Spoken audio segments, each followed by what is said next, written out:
John, di desa kita ada warung jual miras. Ayo kita tindak.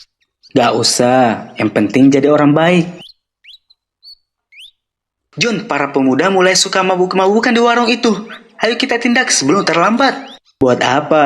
Lawan mereka juga gak ganggu kita kok.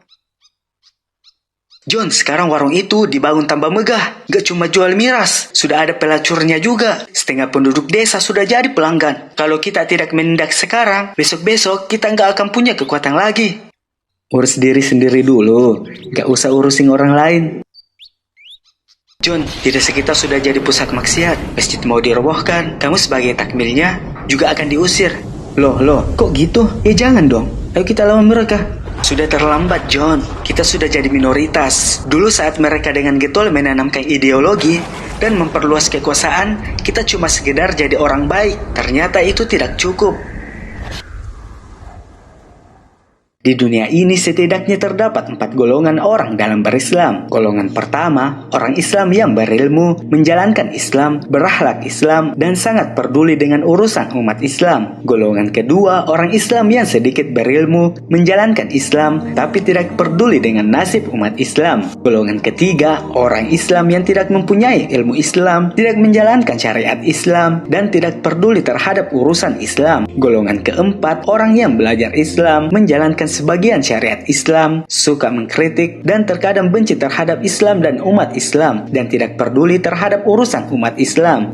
Sayangnya, golongan pertama adalah minoritas, sedangkan golongan kedua dan ketiga mayoritas, dan golongan keempat sedikit jumlahnya tapi besar bahayanya. Rasulullah SAW bersabda, barang siapa tidak peduli terhadap urusan umat Islam, maka ia bukan dari golongan kita.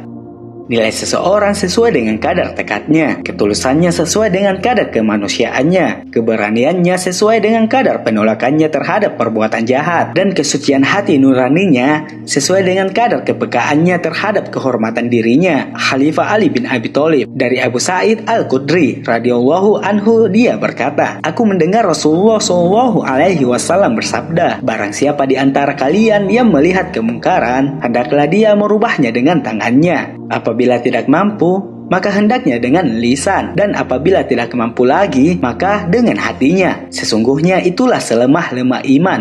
Hadis riwayat Muslim. Siapa yang taat kepada Allah Subhanahu wa Ta'ala dan Rasul-Nya, serta merasa takut dan bertakwa kepadanya, mereka itulah orang-orang yang memperoleh kemenangan. Quran Surat An-Nur ayat 52. Wallahu a'lam bishawab. Assalamualaikum warahmatullahi wabarakatuh.